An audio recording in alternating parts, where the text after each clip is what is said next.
Let's bring in Neely Fuller Jr. here. Neely Fuller Jr., welcome back to WOL Radio. Thank you. You're on with the coach, and I know you've heard the conversation, but you've always told us that we talk too much. So given the backdrop of what you say, we shouldn't say anything to one another unless we have something constructive. Your thoughts on the quarterback, Cam Newton. Do you think he was a little bit too arrogant, to put it mildly? Well, arrogant when and where about what? See, those questions have to be answered.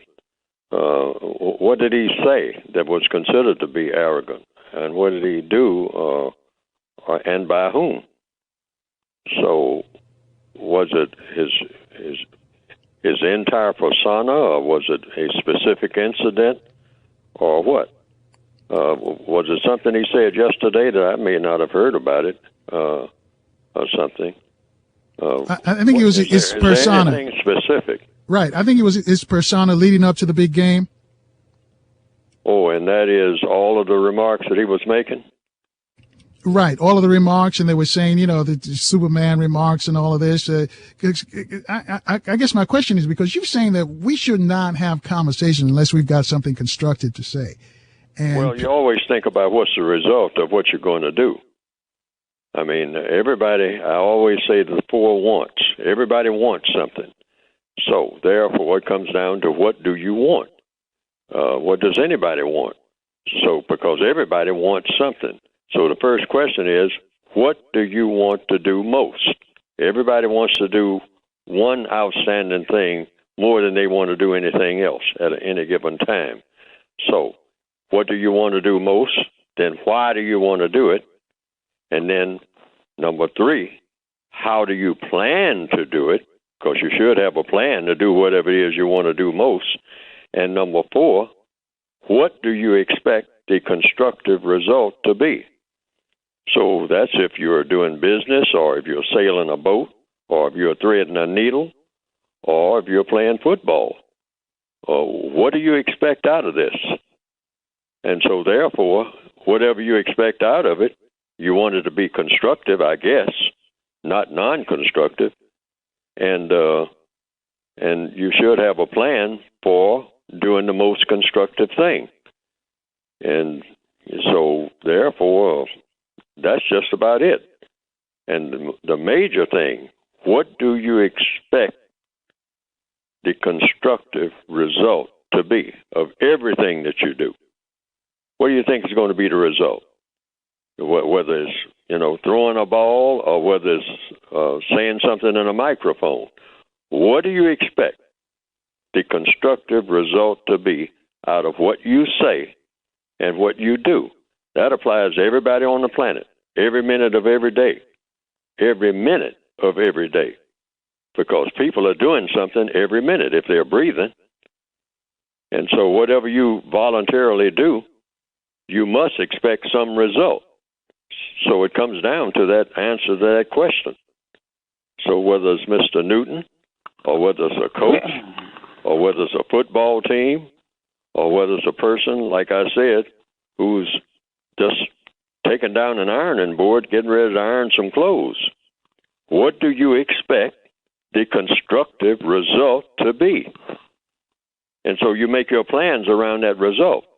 And you don't do anything or say anything that's not going to get you that result. That's the bottom line. So these are just questions. All problems are solved through the process of questions and answers. According to what?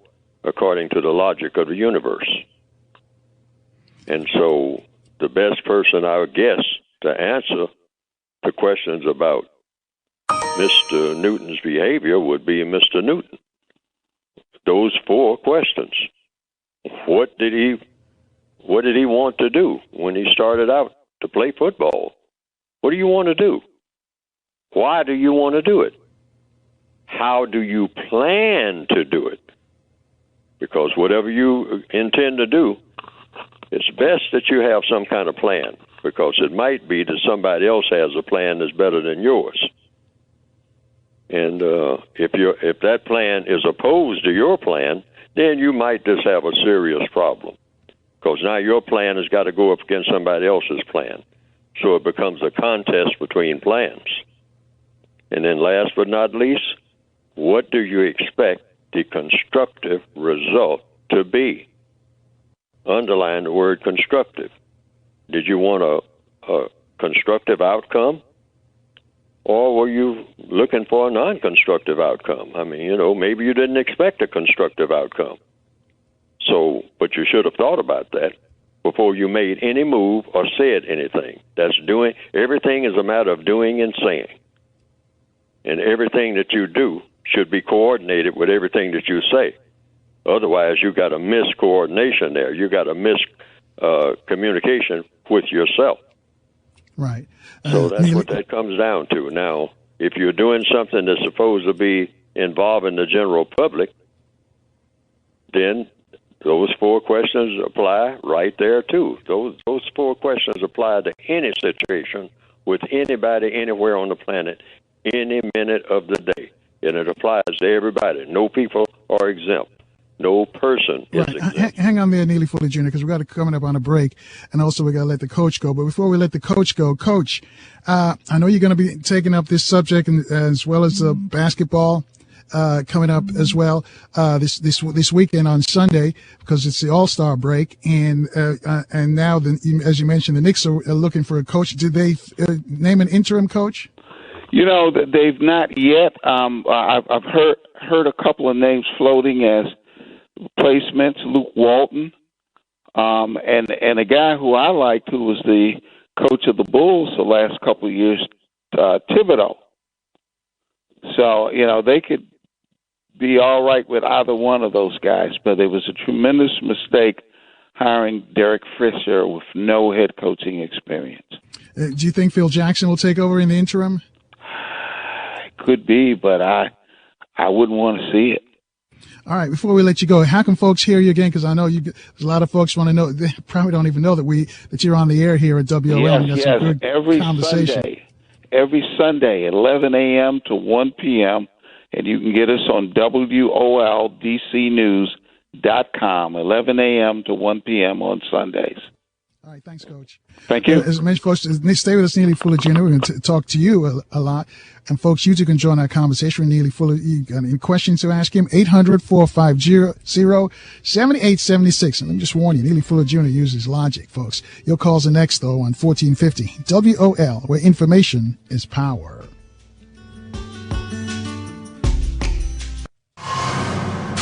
Welcome to the Carl Nelson Show on Washington, D.C.'s 1450 WOL Radio and live around the world on WOLDCnews.com. And thank you for staying with us, folks. Our guest is Neely Fuller Jr. The number to call, speak to Neely Fuller Jr., 800-450-7876. Denny's new crazy spicy skillet.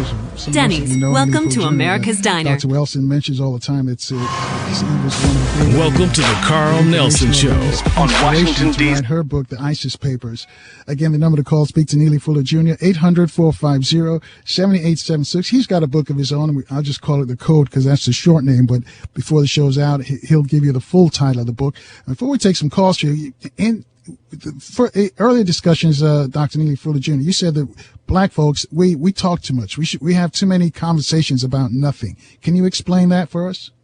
Well, that's just it. It depends on who's having the conversation and about what.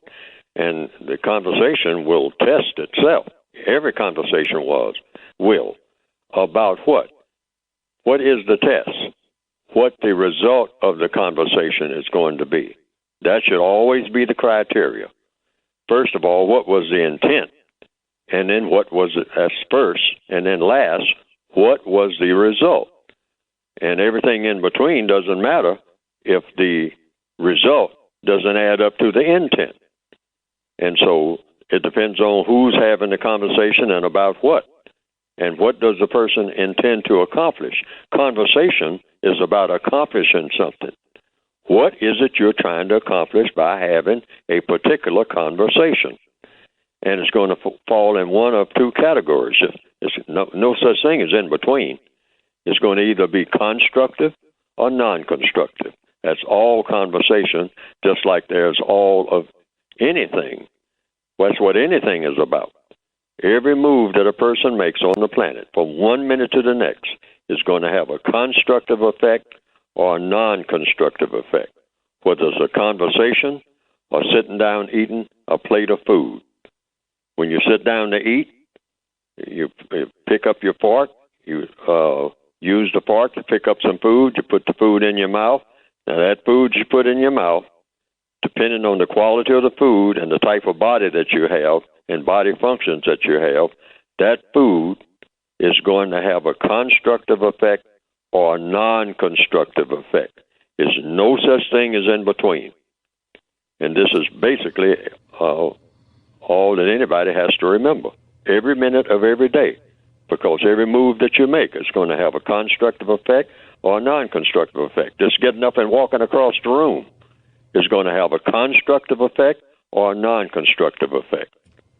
So let me get this right. Are you saying that we spend a lot of time just gabbering gibberish and for no reason, we just hanging out and just... Well, the record kind of shows that. And under the system of racism, the white supremacists encourage that type of thing, because people who just talk a whole lot about nothing in particular, that's what the white supremacists, and we're in a system of racism. They end all of the non-white people on the planet are dominated by the people who believe in mistreating people based on color. So therefore, if you can get those people to just say a whole lot of things that doesn't have a constructive effect after it is said, nothing gets done that has a constructive result, well then, that's ideal for people who like to dominate and mistreat people in any setting, whether it's about color or anything. Always have those people doing something that, well, to use a cliche, makes no sense at all. And that includes their conversation. Have them make nonsensical conversation. Conversation that when you walk away from the conversation, you haven't learned anything that you can use that would be of constructive value.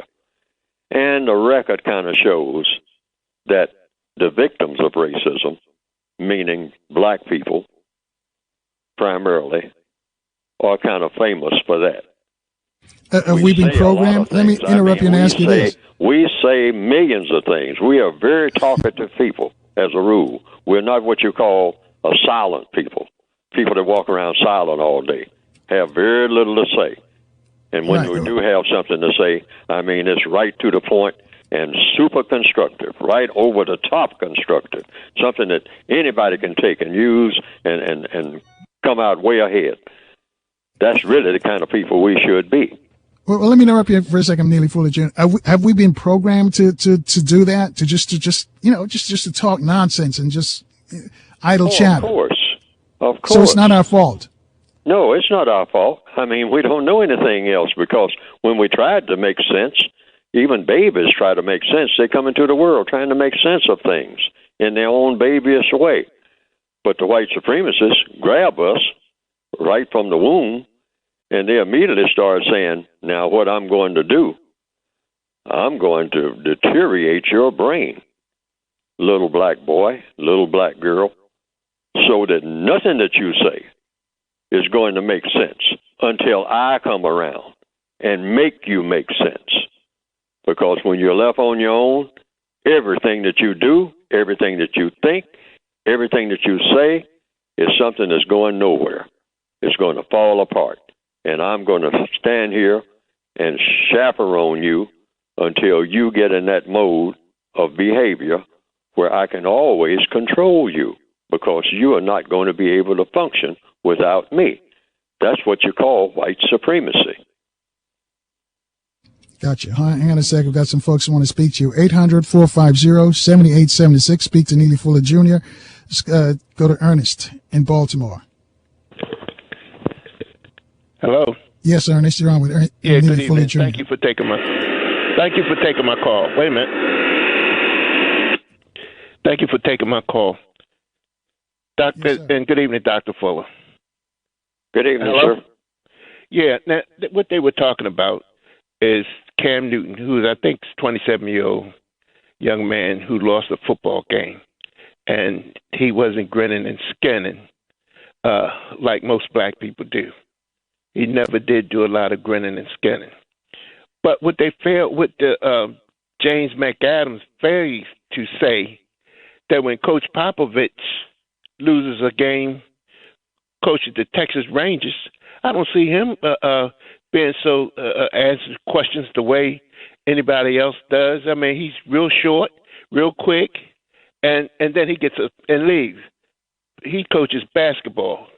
The Belichick, who coaches the New England Patriots, when he loses, I don't see him grinning and skinning. He's very nasty, and things like this. So, like what Dr. Wilson said, if you don't know anything about white supremacy, you don't know anything at all.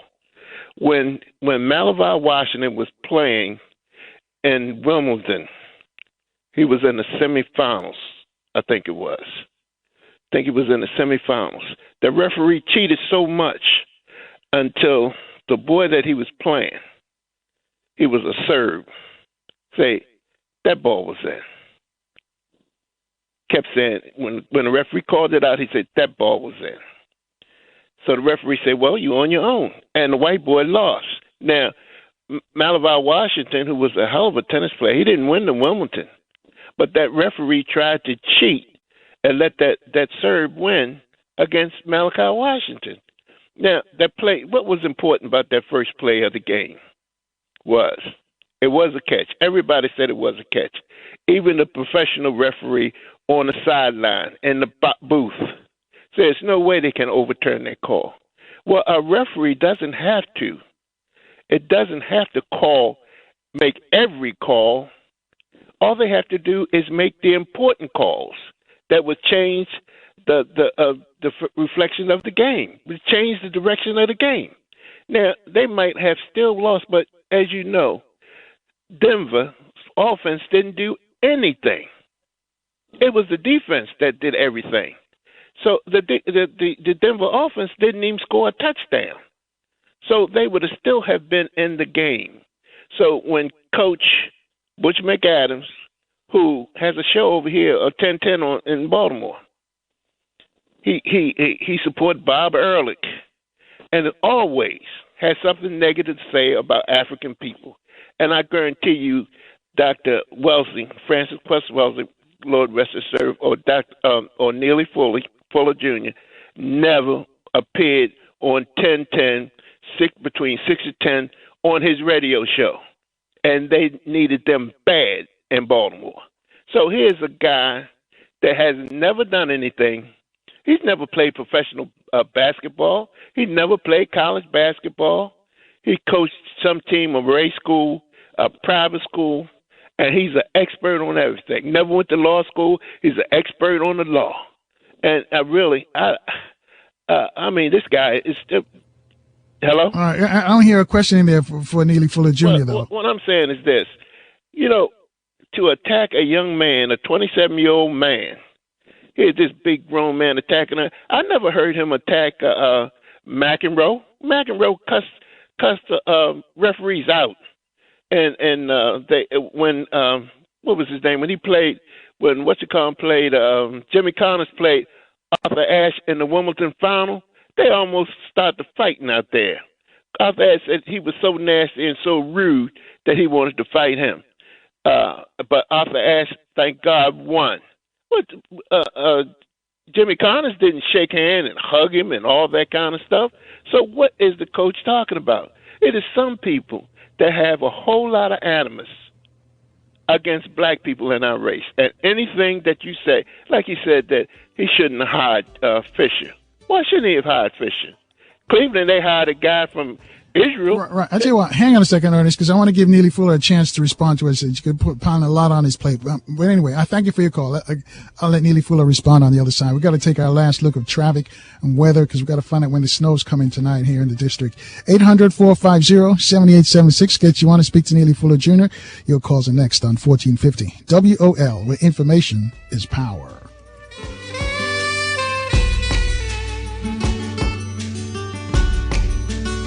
And now back to the Carl Nelson Show. On Washington, D.C.'s 1450. 1450 WOL Radio. Thank you for staying with us, folks. Guest is Neely Fuller Jr., 800-450-7876. As mentioned, he was Dr. Welsing's mentor, and his book is, the short title is called The Code. Before he leaves, I'll let him give you the full title, and if you want a copy, how to get a copy. But Dr. Fuller, you want to respond to what Ernest said? Because he said a lot. If you want to pick out something and respond to before we take another call for you. Yeah, well, the code that I have written, the code book, textbook for victims of white supremacy, when people make remarks like the gentleman just made just a few minutes ago, everybody should listen and consider the remarks that he made. That's my response, because that everybody should look at everything and from all the different sides and whatnot, and listen to everything that the gentleman said and evaluate it for its worth, and then listen to anybody else who has some input, because no one has solved what is fundamentally called loosely the race problem. That's really what we're talking here. I mean, when we consider the bigger picture is all about color. That's really what it's all about. Under this system of what we call white supremacy, which is the dominant government, the dominant tribe, the dominant system of politics, the dominant religion of the people of this planet. There's no people more powerful than them. And these are the people who have made color in the skin of people the primary motivational issue for everybody on the planet. You don't make a move without considering what color somebody is at all times, according to whom? The most powerful people on the planet. So it's called racism and or white supremacy. That's a term that people kind of hesitate to use, but that's what it is. And so, therefore, anything that people are doing, whether it's in any area of activity, economics, education, entertainment, which is what football is, and baseball and golf and all of that, labor, law, politics, religion, sex, and war, anything that happens in any of those areas of activity, according to the white supremacists, the first thing to consider is what color is the person that's involved. And if that person is prominent for any reason, or gaining attention for any reason, make a plan to see to it that it all goes to pieces. Now, this is the thing to keep in mind. This is the thing for every person of color to always keep in mind, that regardless of what your plans are, the white supremacists are sitting there watching you make your plan and talking about what you're going to do and not going to do and whatnot, and et cetera, et cetera, et cetera. And they'll say, okay, you're making your plan. You better be paying attention to the plan that I got for you, because I have a plan that's going to see to it that your plan doesn't work. And you always keep this in mind. You never turn that loose.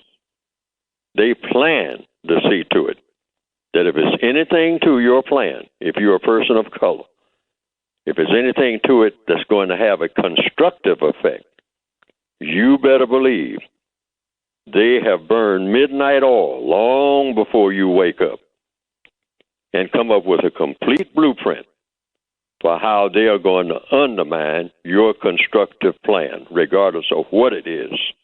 And you should never forget that. You should always have that in mind in every move that you make, because this is war. And you don't let your guard down in any war.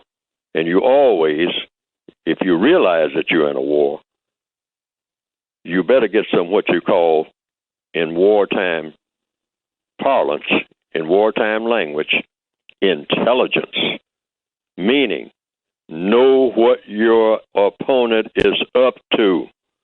And you got millions of them.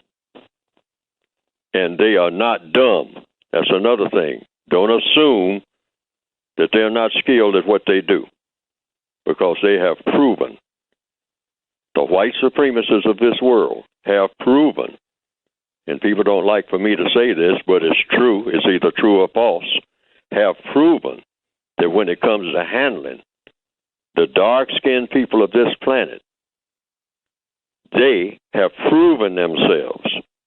Now, they're not in the process of proving it. They have proven that so far they are the smartest people on this planet. And every black person knows it, even though it hurts our feelings to say so or hear somebody say so, particularly another black person. They say, oh, don't say that. Oh, don't say that. That makes me feel bad. Well, you need to feel bad. Because the first step toward feeling good is to know that you need to feel bad about a bad situation. Your situation can change, but we can't keep saying that we are a success on the 50-yard line. And we keep doing that. Oh, halftime. Turning flips, banging lockers, screaming and yelling about how wonderful we are. I think I saw an advertisement once of a coach at halftime some years ago, and it went something like this. The people came into the locker room, and they were talking about being 50 points ahead. And the coach was cursing everybody out, and they couldn't figure it out. And they said, but coach, you're overlooking something. We are 50 points ahead at halftime. He said, that's what will beat you every time. That's what will beat you every time. You come in here at halftime talking about how far you are ahead. You go out there and play like you are 700 points behind. And I don't want anybody slacking up for 1 second. Now, that should be the gospel in every black person's mind on this planet 24/7. I ain't never ahead. Even when I'm so far ahead, I mean that the people will never catch up who are trying to catch me. I ain't never ahead. I'm always just one hair from losing. This should be in every black person's mind. You don't cut yourself no slack at all, ever. Because that's how we got behind in the first place.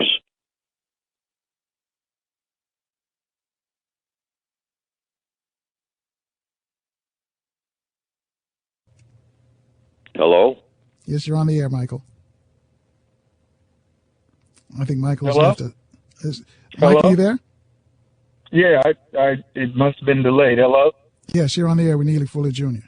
Yes, thank you, Mr. Fuller. It's a pleasure talking to you. My thing is, Mr. Fuller's right. But I want to say this. Why do we constantly, when you talk about Cam, why as black people do we celebrate with him, but yet in turn we can't wait to see him be defeated and watch what white folks do to him? I mean, it's all nonsense. But a lot of us blacks was loving what he was doing. Well, there's an old. I'm going to try to answer that. There's an old saying. I think I heard it when I was about in the 8th grade.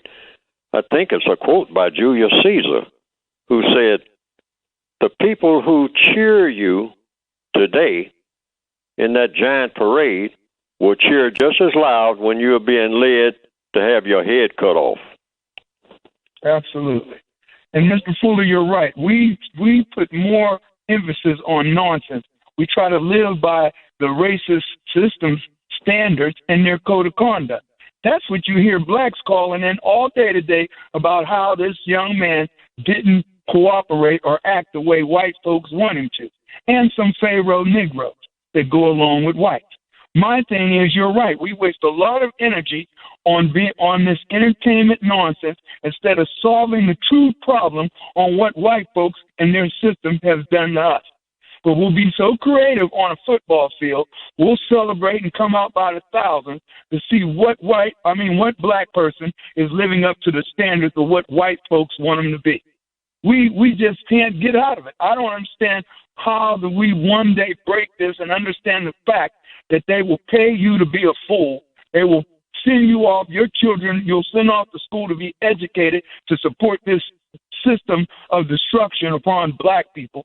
They'll give you a white God and you'll praise him till God knows when, the end, and then turn around and want to talk about what a young man's done and wasn't acting like when it came to the end of football, because you was waiting for him to fall. Like you said, the same people took his head. But as a people, we don't have nothing to do but talk jabber and not talk about what's really oppressing us.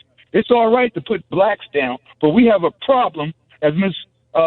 Francis said, talking about white folks and what their system has done to us. We need to build a new system, a system for justice, and there are decent white folks maybe out there drawing brown blood, but we'll never know until we challenge the system that oppresses every one of us. All right, I tell you what, we're coming across on a break. Michael, thanks for your call. Let me give Neely Fuller Jr. a chance to respond to what you said. Well, I'll just make a comment because he didn't ask a question, but I will footnote that in a codified manner. Now, what the code says about everything that I think that I'm hearing basically is, since this is basically a race issue, a color issue, this contest between the white supremacists and their victims, all victims of racism, meaning the black people of the planet, we are the victims of racism, white supremacy. No white person is a victim of white supremacy, and there is no such thing as black supremacy, so that's out of the window altogether. So therefore, if there are any white people, period, anywhere on the planet, criticizing a black person for anything, and I want to repeat this, if there's any white person anywhere on the planet at this moment criticizing a black person for anything, I would say to that white person, according to the code, we are your children. Okay, hold that thought right there real quick. We're running late. We got to take this quick break. Right. 800-450-7876. Your call's next on 1450 WOL, where information is power. And now back to the Carl Nelson Show. On Washington, D.C.'s 1450. 1450 WOL Radio. Thanks for staying with us, folks. Our guest is Neely Fuller Jr. His short name of his book is called The Code, and as mentioned, he just told you the long name. I forgot already, but he'll tell you before the show's over. Neely Fuller Jr., I'm going to let you finish responding because a lot of white people now are criticizing Cam Newton. So what should our response be, if any? Oh, yeah. Well, then if that's that in a capsule, because we've been talking for quite a while here, if that's the capsule, if there are white people who are criticizing Mr. Newton, criticizing him for what? Because, like I said just a minute ago, and I'm not talking about all white people, I'm talking about the white people who believe in white supremacy, of which there are millions of them, and they are the smartest and most powerful people on this planet. Now, let's look at the logic here. If they're criticizing one of their victims, which in this case would be Mr. Cam Newton, they're criticizing their illegitimate child, because that's what all black people are under the system of white supremacy. We are the illegitimate children, been beaten into submission. We are the abused children of the system of white supremacy. So, if you're talking about how these children, including myself, are acting in any situation, look at the teacher. Because it is you, the white supremacists of this planet, who have been our greatest teacher since you captured us and made us prisoners of war all over this planet. And then you're going to pick out one or two of us and say, look at your behavior. Just look at you. This, you don't know how to act. Well, we don't know how to act because of what? Who has been teaching us? Who taught us? If you say we are arrogant, who taught us to be arrogant? You're talking about when you take over an entire people based on color and dominate and mistreat them for centuries and go around writing books and bragging about it, who's arrogant? And if we picked up some of that arrogance, who was our teacher? Need to stop and use some logic of, well, if you don't, we will.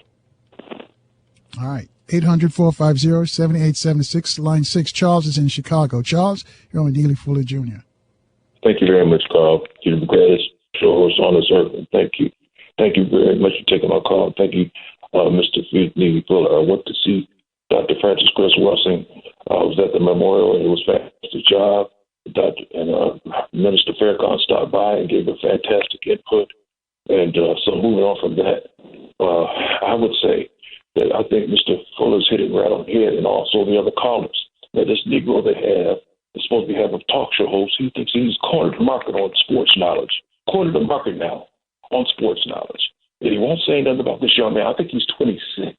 But listen, Carl and Mr. Fuller, he answered, Cam Newton, he answered all the questions. He didn't want to go on repetitive merry-go-round and you're doing the same thing over and over and over. Now, he was already feeling bad enough. He's only human. But so another thing, so that's the reason why he left. Another thing, I think the referees did cheat him because Ted Ginn went into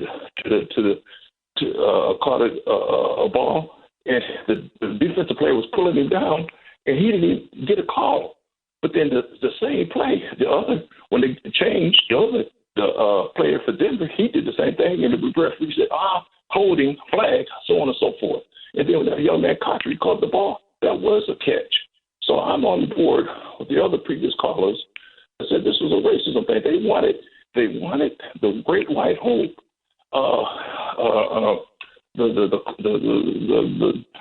what's his name, the quarterback for Denver, Peyton Manning.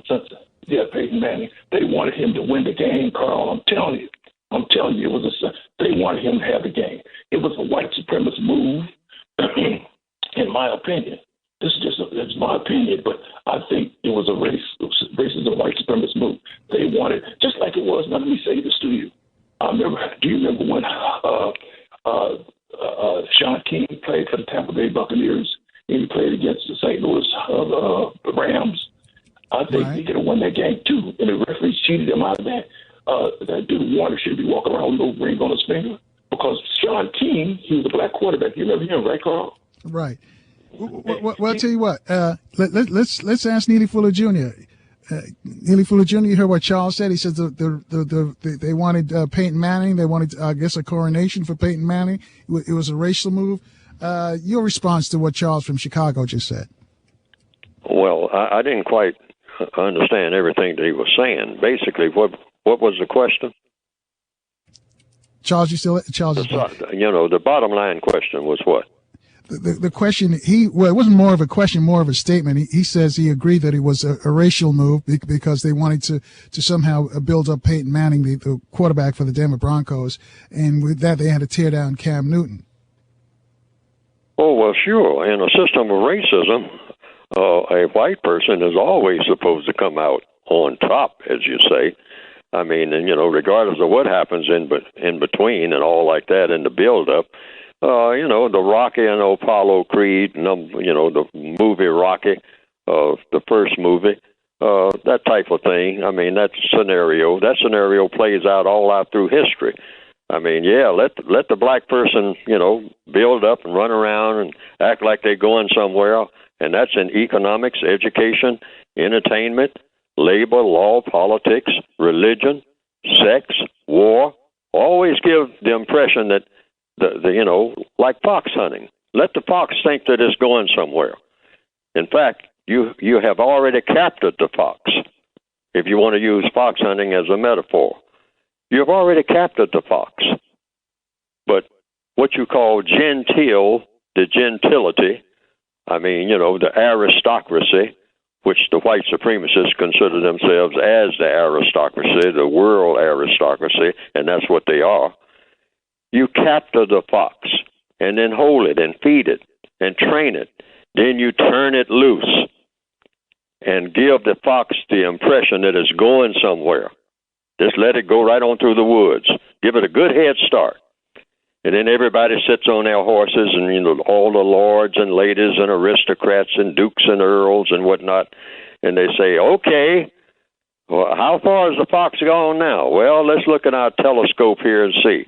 Oh, it looks like he's got a good head start. It must be about 500 yards away. All right, tally-ho, let's go get him. And it's the same way when they get ready to lynch the Negro. Saddle up, boys, and let's go get him. And they did the same thing, fox hunting. And it's the same way. It's the same scenario. And it's the same thing in a modern day on a football field anywhere else, on a golf course. Yes, let that golfer get out there. I mean, that black golfer think he's going somewhere. Oh, boy. When we get ready to tear him down, I mean, it's going to be shameful. He doesn't know this. He doesn't know anything. Like all these black people don't know what we got planned for them. Anytime, and the code says this, anytime if you're black on this planet and you think that you are riding high, you are in the most danger. Don't forget that. You are in the most danger. At the time when you think that you are really making some headway, that's when you're in the most danger, because you better believe the white supremacists have been burning midnight oil, planning on just how they're going to tear you down in 3 seconds of all of your 15 or 20 or 30 years of buildup. In one swoop, and you are nothing again. And they step forward and say, hey, we outfoxed them again. Just like fox hunting. Thought they were going somewhere and wasn't going nowhere. Because we had it planned just how far they could go. We had it planned before they were born just how far they could go. That's the doctrine of white supremacy on this planet. All right. 800-450-7876. Let's go to line 3. Hassan's calling us from Cleveland. Hassan, you're on with Neely Fuller Jr. How you doing, Mr. Fuller? Still learning. How you doing, Carl? I'm doing great. I find myself in a situation challenging this system of white supremacy. I find myself, and I want to get your advice on, I'm in an employment situation where I was terminated because I stood up against a white supervisor who was just verbally berating, humiliating, degrading another black person as I came to punch in for work. Now, because I was stern, direct, and intelligent with what I said to this white supervisor, he then wrote emails and, said I was aggressive, this, that, and the other. Now, we have a black GM, but the black GM seems to be more upset at me because he said, I didn't have anything to do with it. But yet and still, all the while I was there, they've been trying to get me to have more of a relationship with everybody on my third shift, which includes this guy, which I work with, which is another brother. But anyway, my point is, I'm trying to get this GM to understand that he's one of the gatekeepers of civil rights and other thing else. He got the way he at because people fought for him. But I'm not sure he's willing to even listen and understand that because the way I believe the brother is. So number one, I want some advice on how to deal with that. And if you have any advice, because I got some hearings coming up on it.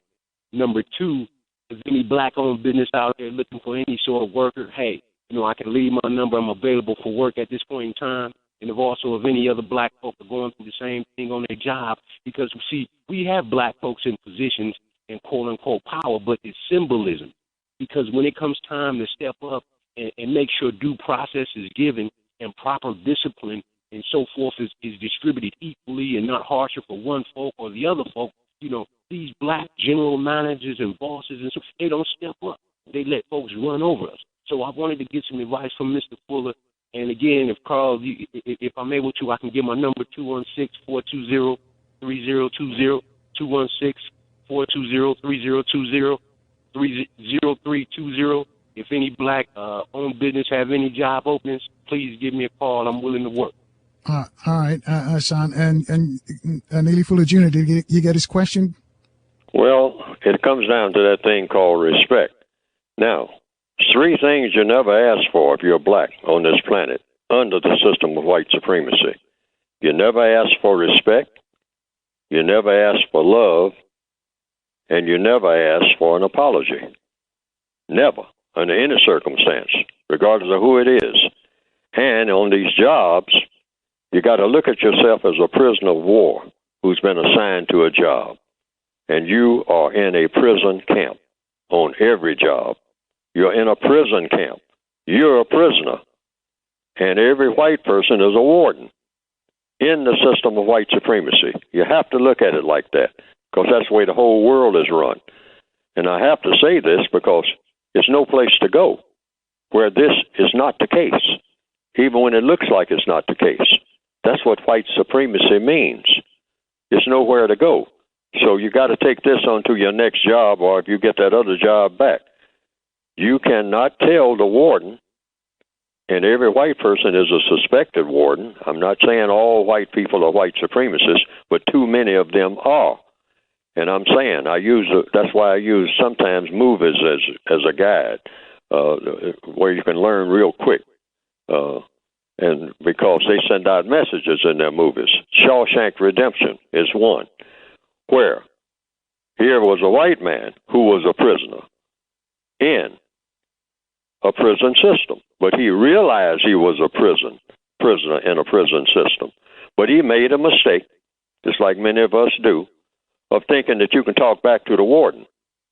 And you can't do that, simply because it won't work. It might make you feel better, but it will not accomplish what you came on the job to do. You just came on the job just to get a paycheck. You got to keep that in mind. And so-called dignity and all like that, you can't expect that. Just like a prisoner of war cannot expect anybody to treat him or her with dignity in a prison camp. Right. Hold that thought right there. We got to take a quick break, Neely Fuller Jr. I'll let you finish your story there, because Hassan in Cleveland surely needs to hear this, and other folks who are going through the same situation on their jobs probably need that information as well. 800-450-7876. Speak to Neely Fuller Jr. Take your calls next on 1450 WOL, where information is power.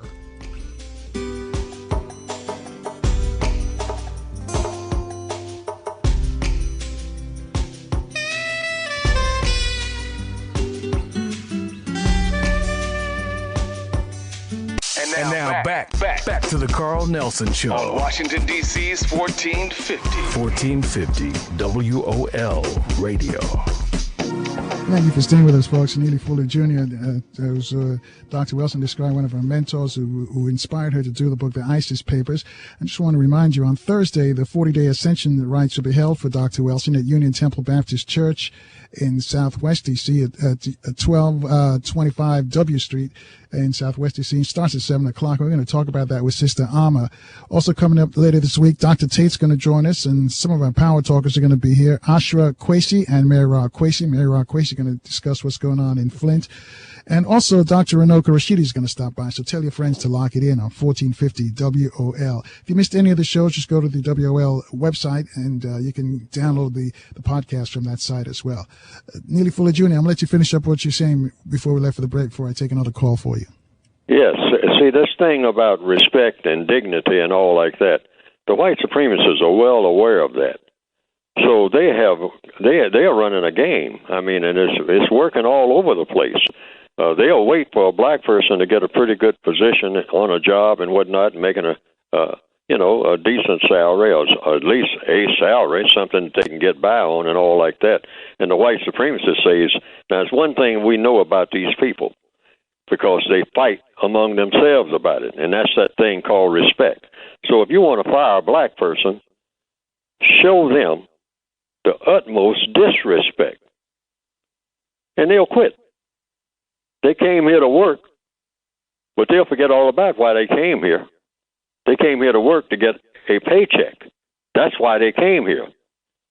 But many of them sometimes forget that and think that they came here to win a popularity contest. Well, we ain't going to make them popular.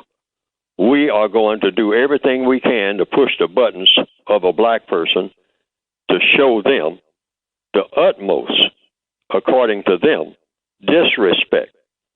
And so they'll storm off the job. And then we'll give that job to the white person that came behind them, which was what our plan was in the first place. And when they go to the next job, the same thing will happen. And the next job, the same thing will happen, because we dominate all jobs everywhere on the planet. But they haven't figured that out. So we'll just run them all of their lives from one job to the next, looking for that thing that they call respect on the job. But they're not going to get it, because we're going to guarantee that it ain't there. if the job is anything at all. Now, on those little low-paying jobs where you get $3 an hour and all like that, we'll give them all the respect that they want. We will drench them with courtesy. We will praise them and give them all types of slaps on the back. But when they move up that ladder, then you start showing your hostility toward them. You start saying little things to them that make them angry because they're easy to get angry. And they let their anger overcome them because, see, we don't operate on the basis of emotion. We are white supremacists. We do everything mathematically. And all we want to do at the end of the day is just force him to say, well, you all can just take this job and you know what you can do with it. And that's exactly what we had planned that you would do from the very first day you walked in here. And that is the white supremacist plan all over the world, so keep it in mind. Don't let them. That courtesy thing, don't pay any attention to it. Don't even look for it. You don't really need it. That's another thing. You don't need the courtesy. If I'm on a job, you can talk to me any kind of way you want to. I didn't come there to get your talk. I came there to do one thing, to pick up a paycheck. And also, I keep in mind that I'm in a prison camp, and I'm a prisoner of war everywhere I go on this planet under the system of white supremacy. Like I started to say, Andy Dufresne in the Shawshank Redemption, a lot of black people need to see that movie. What did Andy Dufresne do? Tim Robbins playing the part of Andy Dufresne. He was in the warden's office, and he made the mistake of telling the warden something about the warden was obtuse. That's the word he used. The warden didn't like the word. But after all, the warden didn't have to like the word. The warden doesn't have to like anything. The warden doesn't have to like anybody. Why? Because the warden is the warden. That's why. So what he told Andy was, I'm obtuse? Well, I don't know exactly what you mean by that, but I'll tell you what. I'll show you obtuse. I'll give you a month in the hole and see how obtuse that is, because I have power over you and you have none over me. That's one thing black people have to keep in mind. We don't have any power over the white supremacists. That's why they're white supremacists. We got to keep that in mind. We are prisoners of war. Now, we should be working, to dismantle that prison. But we have to do it systematically. And we can't do it by getting angry because somebody's being discourteous. It's not about feelings. It's business. All right. Before I take another call, tell us how we can get your book. We're going to be you can go to producejustice.com. That's producejustice.com. And what will come up on the screen is a brief description of a textbook workbook for thought, speech, and or action for victims of white supremacy called Racism. And then there's also another book. Some people get the other book too. That's an addition to the basic book. And that's a counter-racist word guide about how to use words, how to answer questions, what questions to ask when people make certain statements, including on jobs and all like that, and how to maneuver your way in conversation and things to do and things not to do. But the word guide is basically about how to use words, because people communicate all the time. The gentleman who called in about the job situation, those were words that were exchanged that wound up with him not having a job. Nobody hit anybody or anything like that, but the way the words were moved around, he wound up without a job. That's not supposed to happen. Words are not supposed to move around in such a way that when the words stop moving around, the black person is at a disadvantage. So we need a word guide to weave us through how to use words, how not to use words, what questions to ask when other people use certain words. So I have a sort of little guide there that may be of some help. But the basic book is what most people get. And here again, you can get it by going to producejustice.com. That's producejustice.com. All right, 800-450-7876, line 5. Gene's calling us from D.C. Gene, you're on with Neely Fuller Jr. Good evening to both of you. I just wanted to make a comment, and then you can comment on this. On Saturday, before the game, this thing came over me. I can't even tell you what it was. I felt like that this game was going to go just the way it did because of white supremacy and racism, and because of your teaching and Dr. Welson's teaching. I'm sure that's why it came up. So when the first ball dropped and the call was, I thought about you. I had no idea that you were going to be on the radio today. I thought about you and Dr. Welson at that particular time because I believed all along that he would not win because of his attitude of confidence that he has had throughout the year. They wanted him to not smile. They wanted him to be calm. He was happy. He feels good about himself. And I knew that was going to happen. The same thing happened last year with Brady and the coach Russell from the Seahawks. He lost. He padded the balls or deflated the balls. This year, I don't know exactly what they did in here because I don't know much about football, but I do know about white supremacy and racism because of you and Dr. Welson. And so I believe that this is what happened, and you can address that if you wish. All right. Thanks, Gene. Well, someone thought of a system of mistreating people based on color long before any of us who are on this planet now were born. That's all of the white people, all of the non-white people.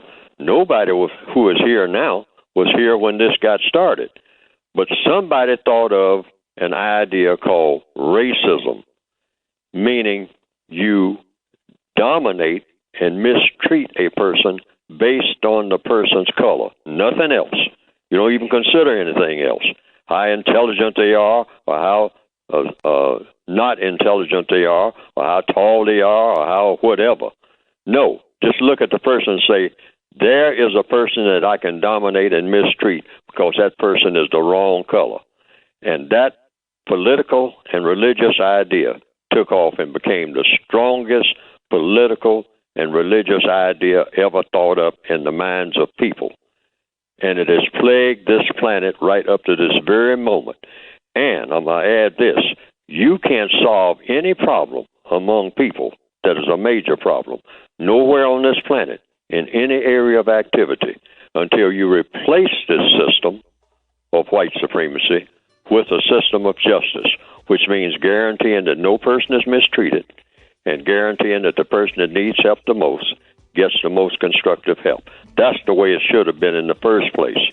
But this system of racism has interrupted that process. Right. And Neely Fuller Jr., we got to interrupt you. We're just out of time. Right. And I thank you for joining us today. Thank Folks you. are running late, and we got to get out of here. But we want you to